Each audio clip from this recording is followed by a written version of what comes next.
Hi, everybody. I'm on Zoom with Junayd Latif. We are Zion residents, and we've done some community work together. We both agree that there needs to be more conversations happening about race and about controversial issues in general. We're concerned that people have lost the ability to talk about difficult subjects and talk with people that they disagree with. So it's not that we necessarily disagree, but we wanted to have this conversation and share it with you. So welcome, Junaid, to my beach, my room, and just tell us a little bit about yourself. Sure. Yeah. Thanks, Chris. Thanks for having me. Thanks for offering this opportunity. I think it's great, considering the time. My name is Junayd Latif. I am the Public Affairs Director for the Ahmadiyya Muslim community here in Zion. I've also served as the outreach coordinator in the area. So a lot of folks know me through, the efforts that we've done to try to uh, introduce ourselves as Muslims in the community and offer a different perspective on Islam in the community. And it actually has created for me a, a it's been a blessing in that it's given me the ability to go out and talk to people of different backgrounds about topics that sometimes are a little bit contentious. And I think that's a skill that's actually needed right now in this time, because it seems like our communities are on two opposing places, and it's just so hard to bridge that gap. And the only way it's going to happen is through people willing to have conversations and talk tough issues with care and empathy and understanding for each side, and the willingness to self-reflect and maybe change some things if need be.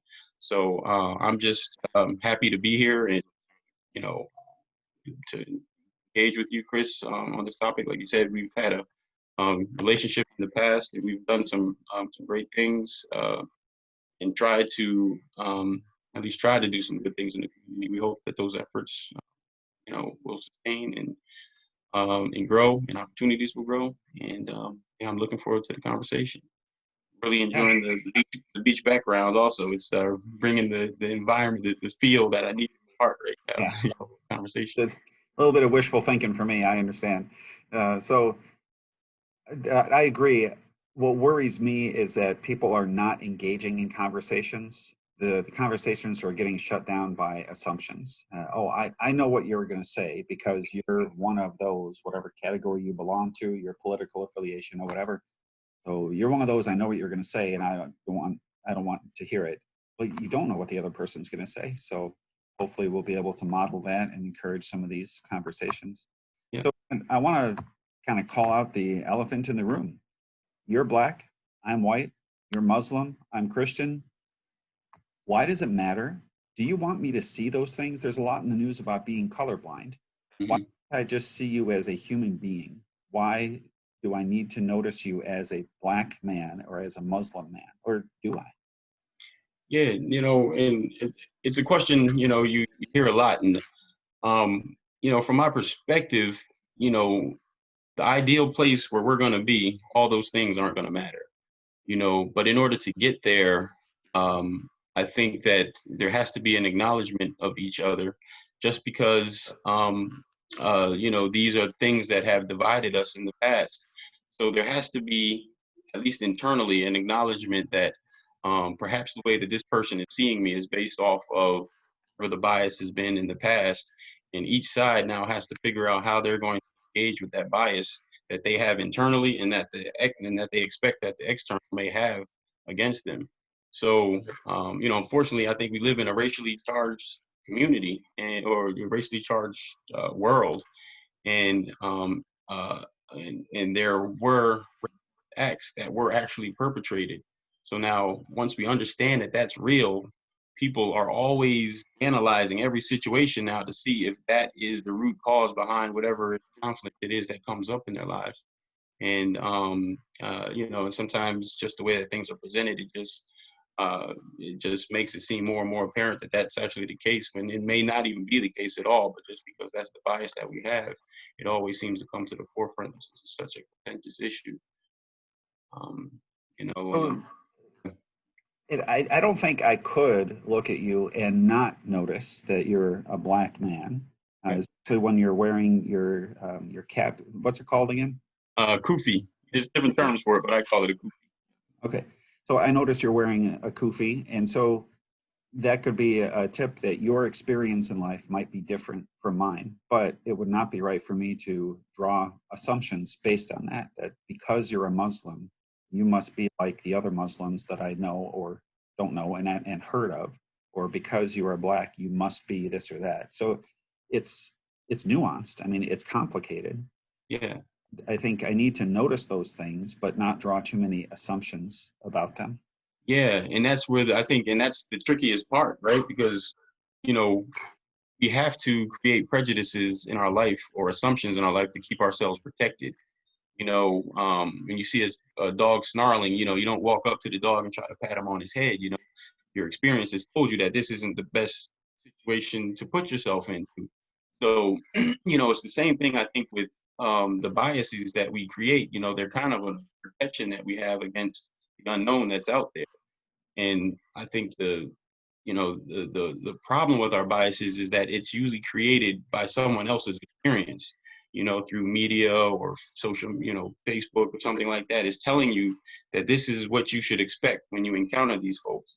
And a lot of times, so you come into the situation where you've never had an experience with a person of whatever background you're looking at, and now you engage with them, your only resource to pull from to tell you if you stay in this situation or not is something that showed this person in a bad light, and therefore you're going to have some hesitation or some reservation in how you engage with that individual. And if your only engagement with with someone who looks like that has been a negative uh, interaction, then you are going to start coloring everyone that you see who looks like that in that same light, and in an attempt to protect yourself from whatever may come up. So there's no, so it's not the bias. I don't think is, or the prejudice is human. It's expected. With social media, sometimes those biases are exaggerated, and it turns into a situation where people have these fears that are totally unfounded. But sometimes people's only interactions with certain individuals are negative. So so you can't necessarily blame them for having a perspective that they have if your interaction with someone is continuing to be negative. So in situations like that, I always think back as me as a Muslim, and know, um, you know, all we see on TV. If you want to, for until today, most of the things that you've seen on TV relating to Muslims has been something dealing with terror or explosions or, violence and upheaval. So it's understandable to me why a lot of Americans have the view that they have about Islam, is because their only interaction with Islam has been through that. So now, me as a Muslim, knowing that that's the information that people are getting about my community or people who have my belief, now it's my responsibility to go out and show people like, hey, that's not who we are. I have to save the image of my people now by portraying myself in a way that I feel is commendable or will uplift my community. So, so unfortunately, we can't control the information that's coming into other people's heads. But we can control the information that we deliver to each individuals about the communities that we represent. And And I think I have a role in that too. yeah, You can't control the information that comes into my head, but I mm, control what I do with that information. And so I think it's incumbent upon people to realize that those biases do exist. Like you said, they're natural. I mean, if we didn't discriminate between Kool-Aid and Drano, we would have a problem, you know? So we we separate things out and we categorize things by nature, but we just have to be aware that we may have some biases that make certain things look more negative than they are. And so I think it's incumbent upon me to do my homework and realize that, okay, when I see a Muslim, it may trigger some reactions in my mind based on my experience. I need to be careful and realize that that may not apply to this person. So, especially or yeah, similarly with you as a black man, if my experience has been negative, then I need to give you your own chance. It would be unfair for me to attribute all of my previous experience with black men to you and assume that you're going to be the same. And it would be unfair for you to do that with me as a Christian or as a white man or. Yeah. Yeah. And that's exactly right. And, but, so, it all is in the individual, so each of us have a responsibility in coming into an engagement to try to make sure that that engagement ends in a peaceful outcome. And I think that's, has to become the thing that grounds us, or the common ground that we're all looking for, is a peaceful outcome. Because sometimes we have to analyze ourselves to see, well, what is it that we actually want? Do we want equality, or do we want, um, uh, you know, when I always wonder, for white Americans, do they realize that the concept of true equality means that those representing this country, those in seats of power, may not look like them. You know what I mean? May not act as they do. May not, culturally reflect their community. So that may be a shock for folks when they really start analyzing it, realize that, a community that is truly just and open and will allow folks to just, grow according to their potential. um, you know, the end result of that may be that, my culture, my uh, way of expressing myself may not be the dominant um, expression, in the future. And that's, I think, just from conversations I've had with others, that seems like, people are afraid, we're losing our values, we're losing, our identity. And, this is not what America is, based on what, the image of America was based on how things were perceived through a racist construct that was built on Jim Crow laws and slavery and things like that. So once that's all removed and the playing field is even, what we may have in the end may not be it will not be what America used to look like. And it will be the true expression, of a nation that allows people to grow equally. And so that's we have to really be, everyone has to be fully honest of what it is that they're looking to have happen. And, for African American community, we have to understand that eventually we have to get to the point where um, we don't want people to acknowledge us because we have brown skin. We want people to acknowledge us because we're taking lead in serving our communities, or providing the resources that's needed to make a community grow. All of the community, not just those who look like us. And that people find security under us regardless of what their background is or where they come from. And and in order to do that, we have to see ourselves as uh, legitimate members of this community, from who have the potential to do whatever is needed to make this community grow. And when we have that view of ourselves, then the sky's the limit. So but if we want to take the security blanket of understand, knowing the history, knowing what the wrongs that were done to us, and just trying to hold on to that in order to gain whatever power comes with that, or whatever ability to slap down opposition comes with that, then we're just always going to stay in that position of feeling like, I have to be acknowledged for my brownness, I have to be acknowledged for my blackness. And we won't be able to move out of that into being the people who can lead in communities, and can guide people from all backgrounds, and can deal with issues based on what those issues are, and not have them uh, not feeling like they may be related to our race, or how someone's engaging us based on our race. And we're just trying to make ourselves better, so we're better um, in and out in whichever capacity we're trying to engage in. You know what I mean? Yeah, it's nuanced, it's complicated, Yeah. Yeah. because I may talk with another African American person who wants me to notice first and foremost that they are Black, and they want to acknowledge those historical inequities that still have lingering legacies. And one of the things that I've had to learn as a white person is not all Black people are the same. I know that in my head, but it's kind of natural again to categorize. So I can't expect that all Black people are going to feel the same way about a topic, including their Blackness and their identity, including history. So I think it takes dialogue and relationships again. So what we can't do is just give up and say, "Oh, this is just too frustrating." You know, this person wants me to call them African American. This person wants me to call them Black. This person is believes this. This person believes. I just don't know what to do. Well, I mean, that happens with anybody that you would meet, even outside of race. For some people, an aspect of their identity might be a big deal. Could be their physical stature or their a medical condition or something. So there's always that issue to navigate. What's a big deal to somebody might not be as big of a deal to another one. We can't just throw our hands up and just stay with the people we're comfortable with. We have to continue to engage in those conversations, get to know the people and why this is a big deal to them or not such a big deal to them. So and I would just encourage people to keep those conversations going. There are a couple TED Talks that do a really good job with this. One is Verne Myers, and she talks about walking boldly toward your biases. And the other one is by Melody Hobson.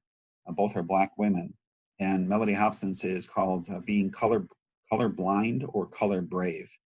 And you maybe think of both of them with your call to just watch your biases and your assumptions and to expand your circle.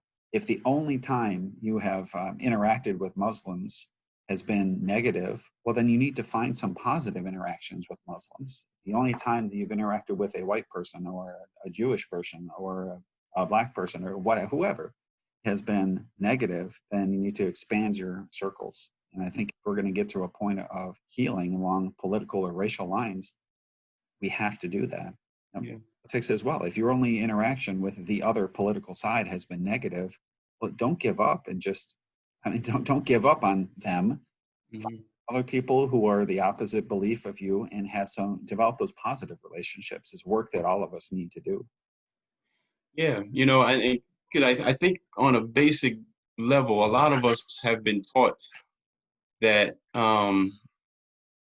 that the other is evil or the other is bad, and so when you do have those negative interactions with somebody from the other, then it's easy to say, "Oh, well, yeah, see, yeah, we knew it, Told you. okay, case closed. I don't have to, we don't have to investigate anymore and investigate anything anymore, and just leave it at that." So that's our basic, uh, and that's the bias also that many of us have been growing in, is that our basic assumption is that, if you don't look like I do, you don't believe like I do, all of these things are indications that you're unworthy of the same benefits in life that I have. And when you show me that you are, you may have a bad attitude or something like that, then it's like, oh yeah, so that confirms it. People are the way they are just because they're what we've always been taught that they were. And so it gets, I mean, I think it, it goes very deep to our cores of who we are. I can't, I honestly can't be, in order for me to be fully honest, it seems like a lot of it connects back to our religious views, in our belief that if people don't have, follow the certain religion that we do, that they're destined for hell or something like that, or they have this, in in acknowledging that, it's saying that we are better than those other folks. And being that most religions have grown out of a particular ethnic group, those ethnicities who follow that religion have all seems to feel as though their group is the divine group, and those others out there are not, are not worthy of that consideration. And so when you see a lot of these racial or religious conflicts, they also, when you look at them, fall according to racial lines, because the person that the deity or the entity that they're, or the prophet who came to them that they're revering, came from their natural or their national or cultural background, and so it uplifted them to the point of feeling like we're the divine people, we're the we're the chosen folk, people of God, and and that gives us license to do what we want to do, and we'll be forgiven if we misstep. But you know we're the only ones who have that ability, and it seems like most um, situations where these conflicts are happening, that eventually comes down to being one of the root causes of it. So I was just in saying that, I was wondering, do you see any link between that bias and the way that Christianity and has been presented, or with the image of Jesus, and if that plays a role into how um, uh, biases can be developed in communities, or do you see that as a root of anything, as I'm seeing it? Yeah, for some, and I think you bring up a good point that there's an overlap between religious conflict and ethnic or racial conflict, and so it's hard to separate that. But I think the same kind of thing happens. You're one of those, and all of those people believe this. I'm one of these, and we believe this, and never the two shall meet. There's just this Yeah. divide.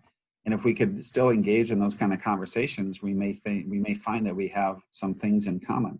But Mhm. what worries me is people not having those conversations, because I'm this group, you are that group, and Yeah.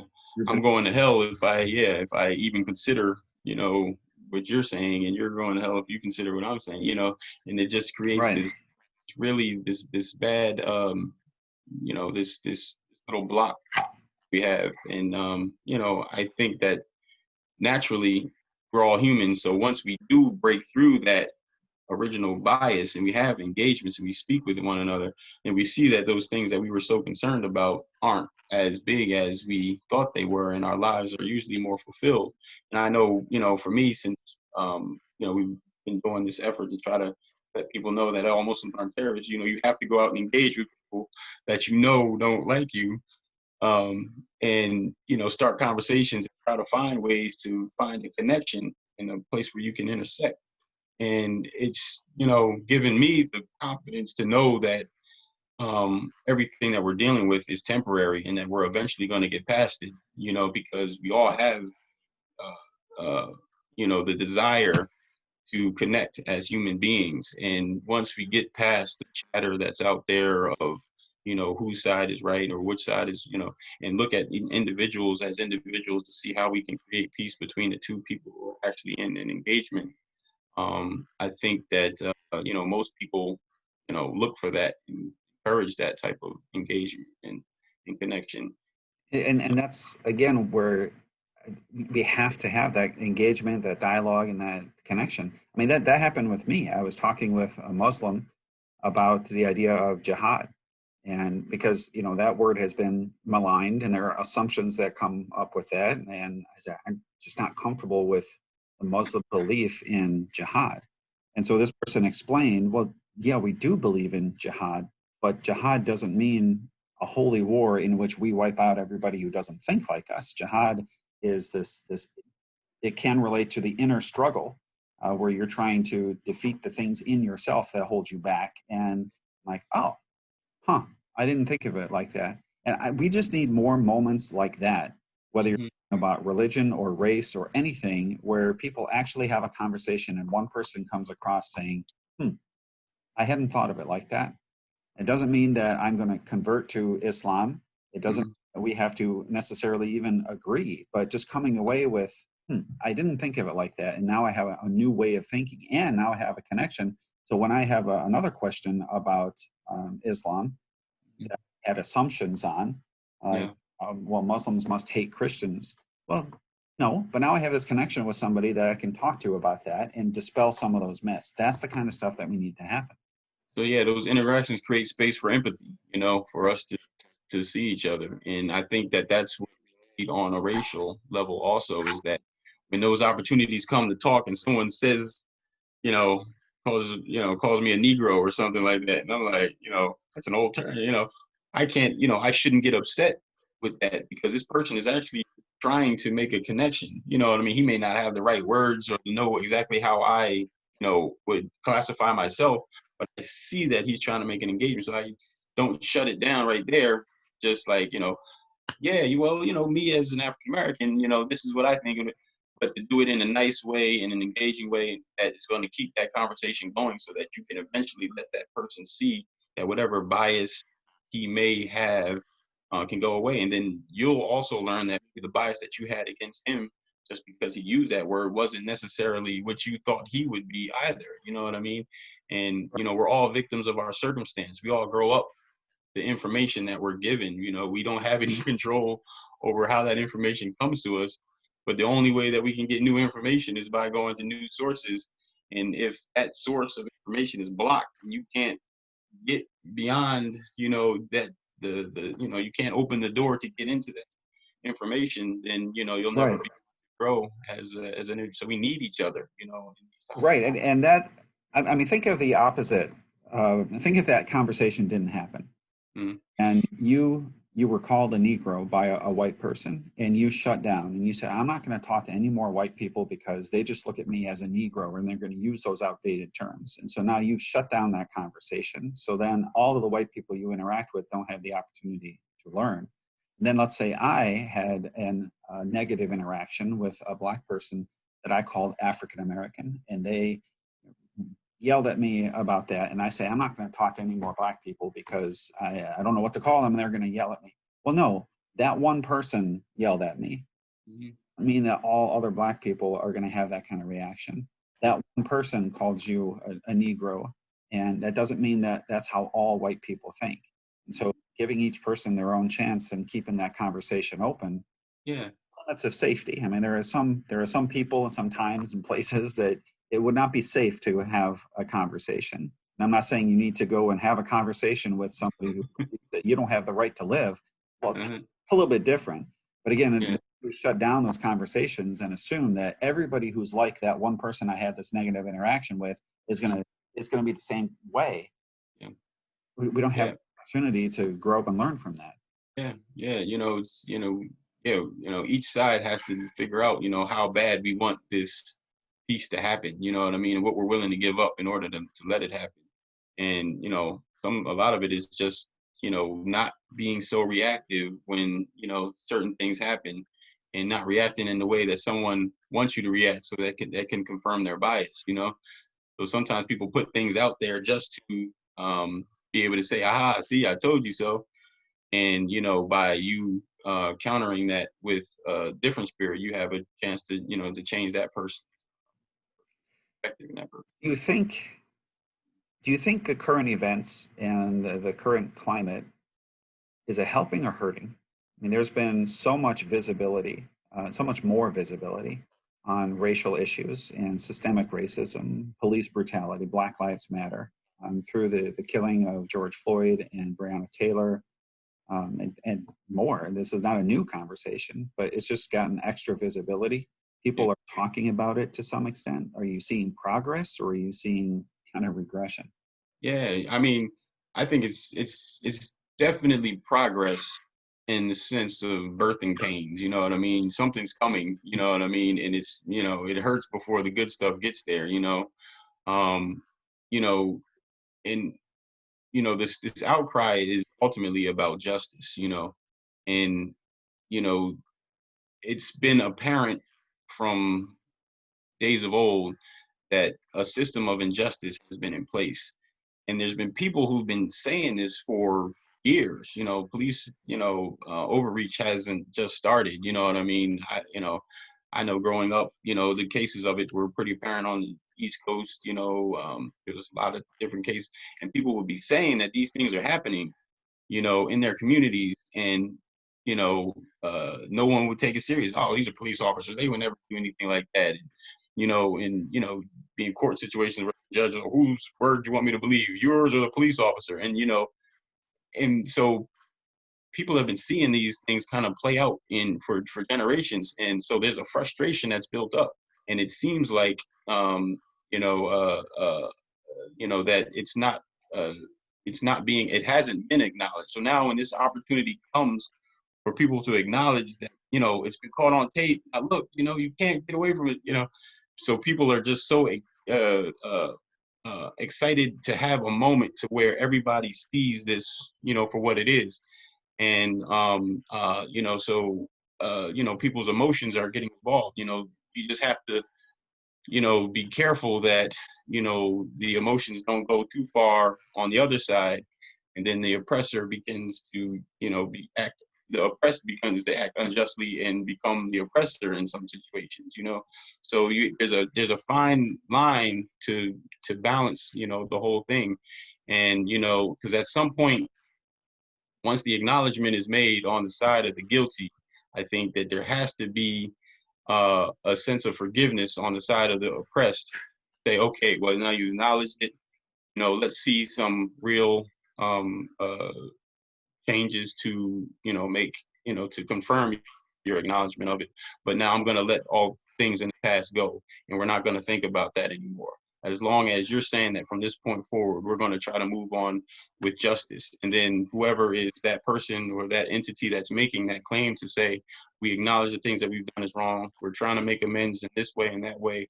Okay, now we have to give them a chance to make their amends. And if those amends aren't made, then we can say specifically, these are the situations that happen. This is what you said, and this is what's happened. Now you can't really, fault us for, for having some sort of a response to it. And in doing that, it's, just it just has to be more representation. I think, from the African American side, in government and civil service and in situations to help to create the environment of a just environment in our communities, because it's impossible for a truly just society to be created if it's not fully representative of the society that it's administering to. So we have to be able to get ourselves into positions of power and influence to be able to change the way that things are going, and that can be part of that acknowledgement from the power structure to say, we haven't been fully representative of you, so we have to now begin to look for opportunities to make sure that your voices are heard in the halls of power and the places where resources are allocated and things like that, so that we know the best way to move forward in a way that's representative of everybody. So it's it's a natural. You can't, they say no justice, no peace. It's like that's the reality of the situation. People aren't going to live in an unjust situation and just be okay with it. Eventually, there's going to be some sort of an explosion, no matter how much you want people not to. People who are oppressed are eventually going to, or who feel oppressed are eventually going to explode. And so we the key has to be focusing on trying to make sure that circumstances are just, so that these explosions are, are minimized, really don't happen in a way to where it now disrupts society and destroys institutions and things like that. So the question is how? How do we do that? And one thing I heard you say is by making sure that there's representation. I think you and I have a lot in common because we live in the same community. We do some similar work, but at the same time, I'm not sure that I know I've not had the lived experiences you do. So if I was in a position of power that's going to affect African Americans, I would definitely want African Americans at the table, people who have grown up differently from me. So I think part of the answer to how do we achieve that just society, how do we make the changes that are needed? Well, it comes partially from representation. It comes partially from listening and having those kind of dialogues and avoiding those assumptions that we talked about before. I think that people are having more conversations about this. The thing that bothers me is with those conversations comes the temptation, and I'm seeing this too, to retreat and again give in to those. Oh, you're one of those. I know what you're going to say. Like, oh, you're a Black Lives Matter supporter. That means that you don't care about police lives. Well, wait a minute. Maybe there's some Black Lives Matter supporters who don't care about police lives. and want to get rid of all police, but not every Black Lives Matter supporter is like that. And the same is true of the other side. Oh, you're a Blue Lives Matter supporter? That means you don't care about police brutality. You don't care about Black lives. Well, I mean, maybe some, but not everyone. It's Yeah. possible to care about police brutality, and it's possible to be a little bit of both. So I think keeping those relationships and conversations and dialogues going, making sure that those dialogues have the potential to be had at the table, so to speak, the table of power, so that we're allowing multiple voices to influence decisions being made. So that's a couple ways. Yeah. I think, we just got to be more, maybe, um, open with the way that we uh, choose representatives, and and not make it too difficult for people to be able to represent their communities, in situations, or at least uplift the voices of those in the community, so that they are on par, maybe with some of the with the police officers, or with the other institutions that are engaging with them. So to actually allow the public a real say in their in the way that law enforcement is done in their community. Because at the end of the day, we're a democratic we're a democratic society. So if that's truly to be represented, then our police departments, everything, our laws, everything, have some input from us as the society. If society has gotten to the point where we feel certain laws are arcane, and the majority of society feels that way, then maybe those laws and the way that they're punished needs to be relooked at, and approached in a different way. If the punishments that we use to correct actions, or we're seeing that it's not helping the majority of our communities, or the people that we're trying to reform, then maybe we need to come up with another way of doing our criminal justice. Um, so so all of these things, I think, are very easy to identify and acknowledge when you have more people who come from communities that are affected by the outcomes of the justice system in the way it is. And then you'll have a more balanced way that laws are being done, and you have less um, pushback from how those laws are implemented by the community, when they feel like they've had some say in how these things are attributed to them. So it's yeah, it's just a matter of acknowledging what our core ideals are as a democratic society, and trying to create institutions that support that in all situations, and not looking at history or heritage or anything like that as to say that this is how we should manage things, but to look at a truly democratic way of doing things. And that's where the peace in our society is going to lie. In order to do that, some people are going to have to give up some of the things that they're comfortable with. You know what I mean? And some are going to gain rights, some are going to lose rights, and but that's what a society is. It's a balance of personal freedoms and restrictions, until we find a place where we're all at peace with how things are, or we're generally at peace with how things are going, and things can move in a positive direction. Right. And I think it's important to realize that just because I don't see that there's a particular problem doesn't mean that that particular problem doesn't exist. Just because I don't have firsthand experience with it. And again, we need to listen to all of the stakeholders, all of the people who are Yeah. affected by the society or by the decisions in that society, and make sure they have a seat at the table to influence policy. Yeah.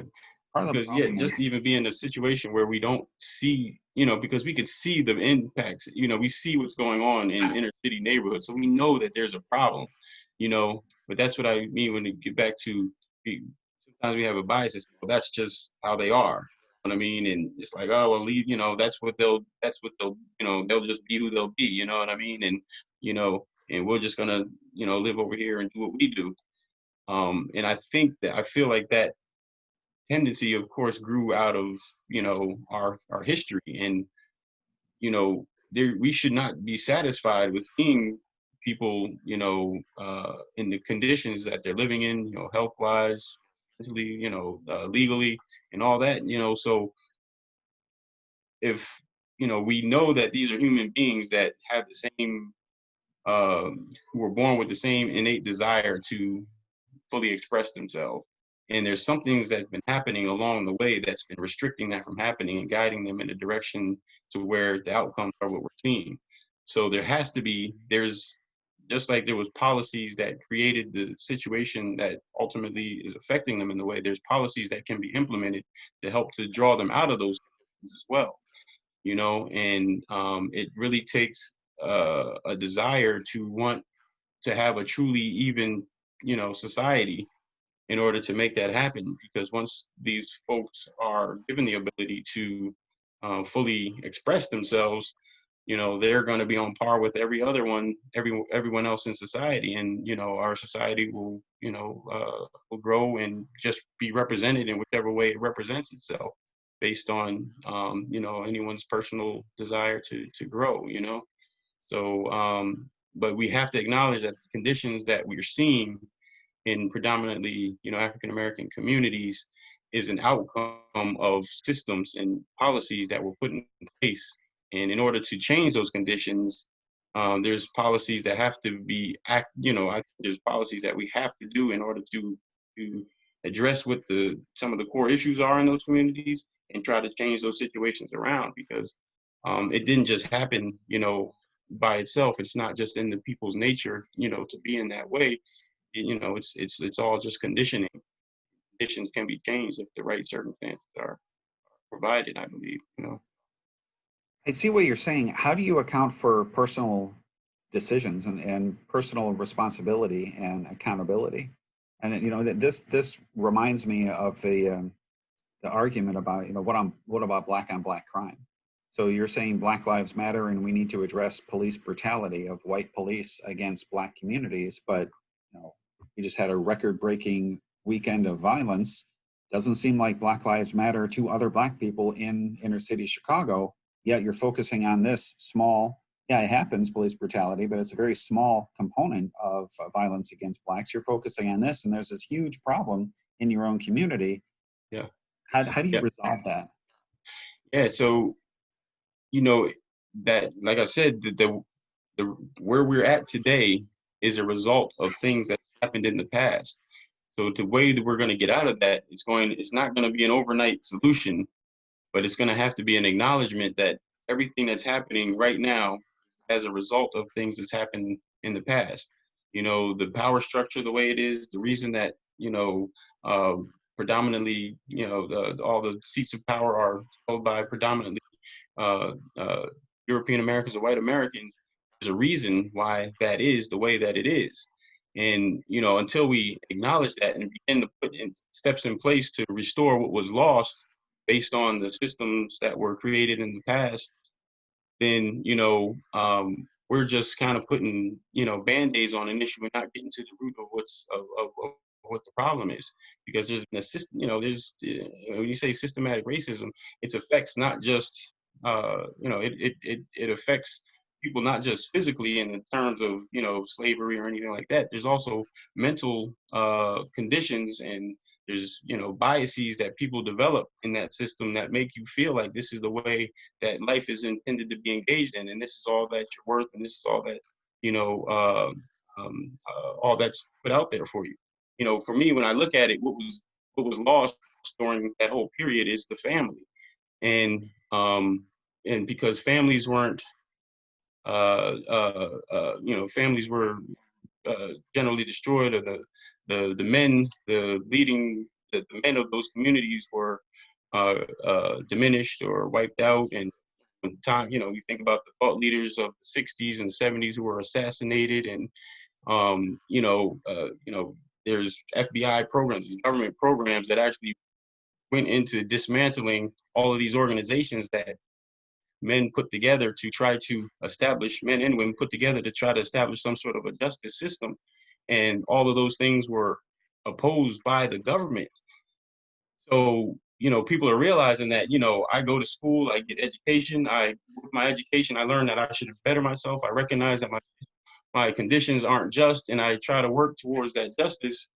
And in doing that, I get the result of that is to be targeted, assassinated, perjured in court, and, you know, put in jail. And So you have a whole generation of all of the thought leaders who are going to be the ones to help to change the conditions of America and become leaders, not just African American leaders, leaders for America, that America realize its true potential, have now all been, labeled as terrorists or, assassinated or, imprisoned.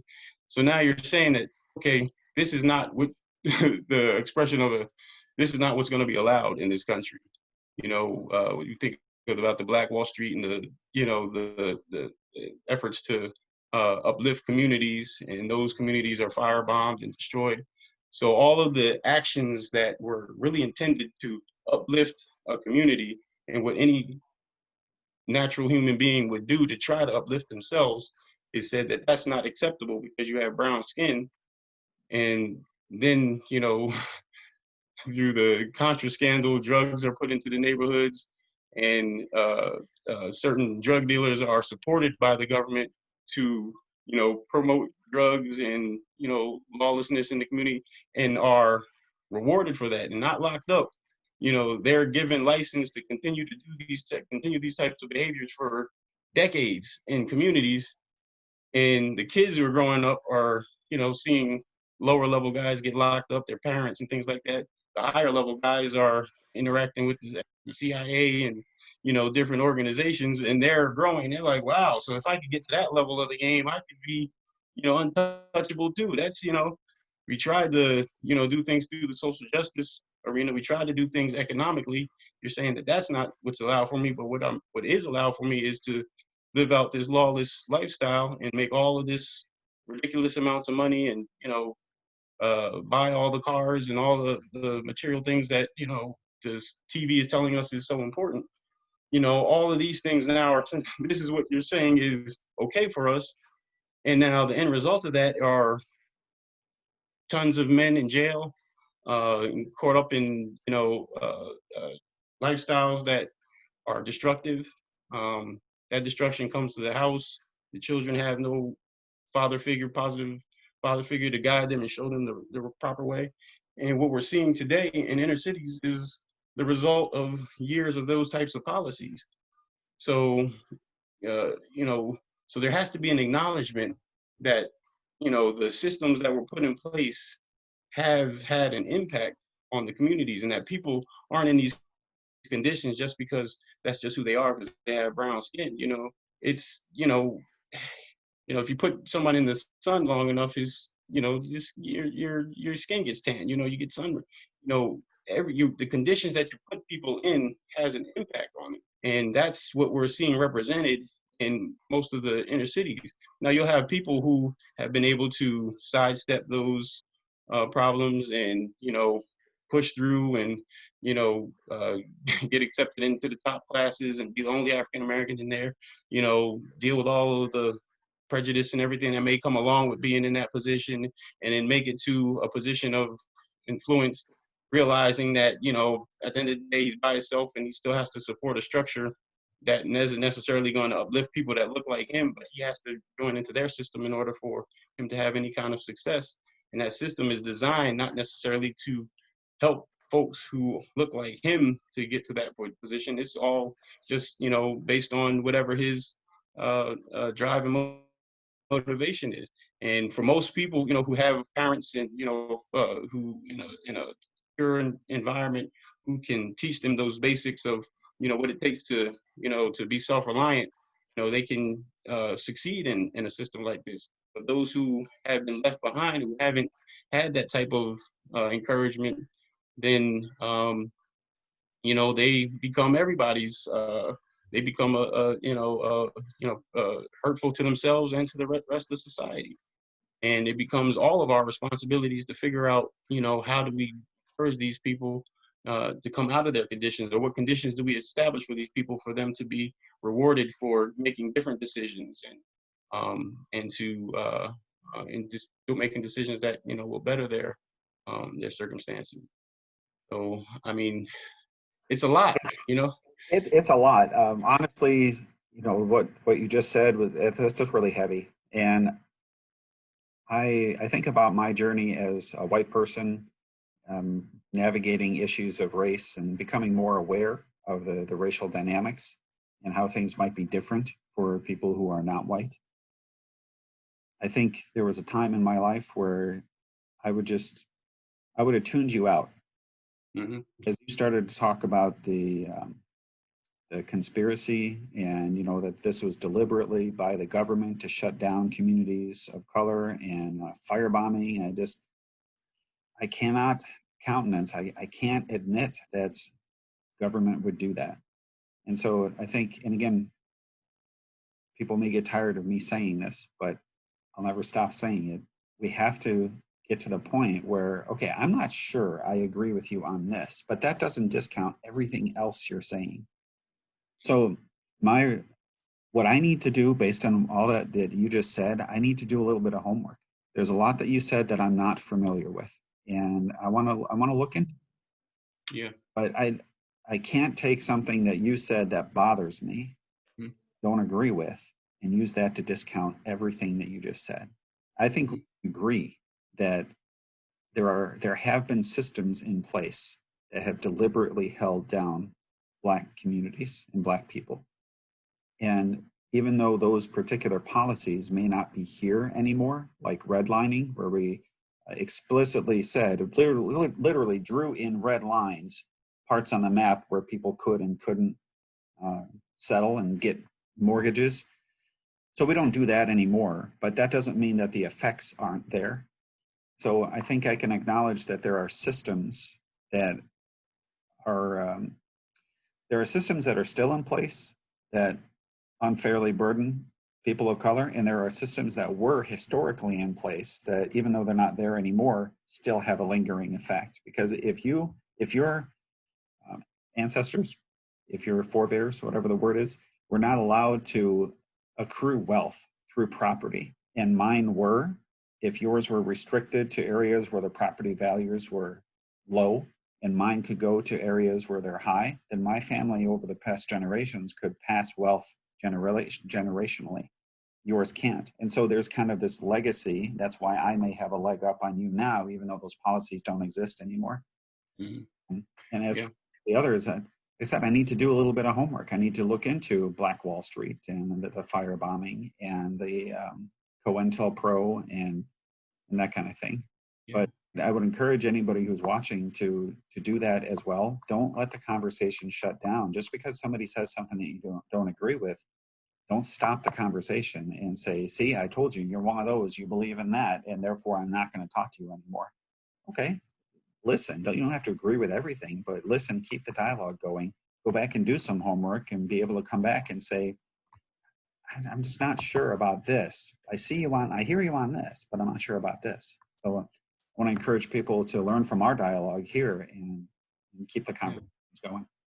Yeah. And and like I said, I totally agree with personal responsibility. I think that from this point forward, there is no overt racism in the sense of people being laws made because you're brown, you can't go here.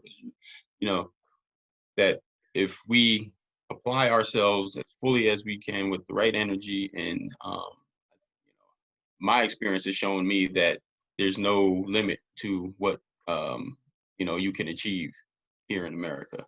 Uh, there's always going to be opposition to whatever it is that you're trying to do. It may come from people who look like you, it may come from people who don't, but drive, perseverance, good attitude is key to making things happen for you.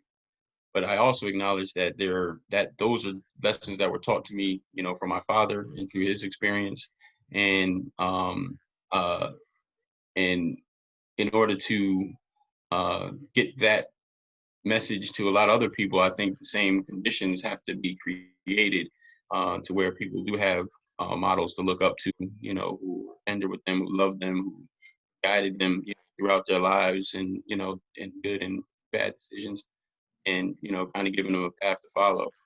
And so I think our goal, just as a society, should be trying to make sure that um, every person has that opportunity to grow up in a secure environment uh, and be able to be shown the benefit of, hard work, and the benefit of sticking together, and the benefit of good values, and what the final outcome of that could be. So, in order to get to that place and do it on a wide scale, I think that there may have to be some systematic things that are implemented in order to change the conditions of folk. Maybe something included with the justice system to start to alter people's view of things, or to give them incentives to be able to do things in a different way. Yeah. But you know, yeah. Sorry. What I'm hearing is that it's not that simple. It's not as simple as everything can be traced back to systemic racism, Mhm. and personal responsibility and decisions don't matter. And it's not as simple as the other side, that it's all about personal responsibility and systemic racism doesn't matter. It, it's both. They're not mutually exclusive. Systemic Yeah. racism and the lingering effects of the historical racism do matter, and personal decisions matter as well. But, and I think in my background, I've always been told that I can do what I want to do if I set my mind to it. I can succeed, that education is key and all of that. I've really not had any reason to doubt that. I've seen people like me in my family and people who are similar to me succeed. So when people tell me that, I have no reason to doubt that. But if I had grown up where nobody in my family and most people who look like me have not found success through the education system, or have not been able to trust the system, I'm not sure I would believe it if people told me you can be anything you want and education is the key. And then I think realizing that not everybody has had the same background that I do that allow me to believe those messages and trust the system, I think that's been really pivotal for me. It was kind of an aha moment. That, and again, realizing that it's not an either more. It's not an either or. It's not either racism or personal responsibility. It's both. And there may be systems at play that make it more difficult or easier for personal responsibility to be a factor. Mm-hmm. Again, I keep saying this. The only way we're going to get to the point where we understand and can do something about that is through these kind of conversations, rather than shutting him down and saying, oh, you mentioned systemic racism. That means that you believe that it's all the white man's fault and it's all racism. Well, no, that's not what you said. That's absolutely not what you said. Listen. Yeah. I mean, yeah, we have to understand, our history has an impact, has played a part, and, it has to be acknowledged. And, if I know I did something wrong to somebody, then I would say, yeah, my bad. What can I do to make it better? And I try to do something to make it better. But at the same time, I think it should be expected on the other side of whoever that wrong was done to see that someone is trying to make effort and say, yeah, all right, man, past is the past. Let's move forward together, and and build a relationship that is strong and lasting, and let's move forward. So and everybody has their own responsibility in the situation. If you are feeling as if you're an oppressed person or an oppressor, everybody has their role to play in creating peace in a situation. And just by uh, jabbing people, using it as a weapon to be able to say, anytime someone says something to you, you want to be able to throw it, you're racist at them, you know what I mean? And it's like, that just creates a pushback to where the person doesn't even want to get into those conversations. I think that's what's kind of led to where we are right now, just with Yes. the Trump world, is that people have been so tired of being so-called politically correct and not being able to say what's on their mind because they get labeled in one way and they're labeled as racist, and they don't even know that would be considered racist because they never had an opportunity to talk to somebody who comes from another perspective. So until that open communication can happen, those thoughts and those feelings are going to stay there, and all the protesting in the world isn't going to make those people with those types with that mentality say, oh well, yeah, they're right. They're just going to say, oh, it's a battle now, it's a fight, you know what I mean? They're just looking to be on their side of the fight against the other side of the fight. Right. And until there's people who are on both sides who say we're going to be better together, and we're whatever's in the past is in the past. Now let's start creating a path forward together. if those people aren't there, then this whole thing isn't going to work out. You know what I mean? Hearing me call Yeah. America is not happening.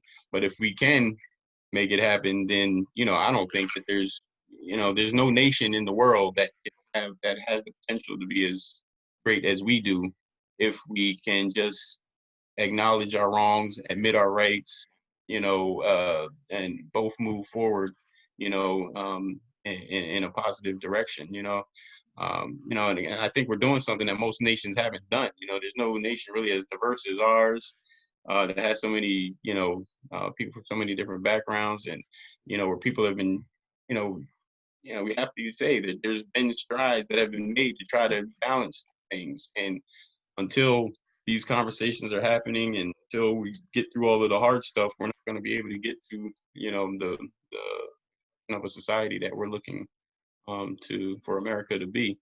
So, Yeah. we're just going through the growing pains.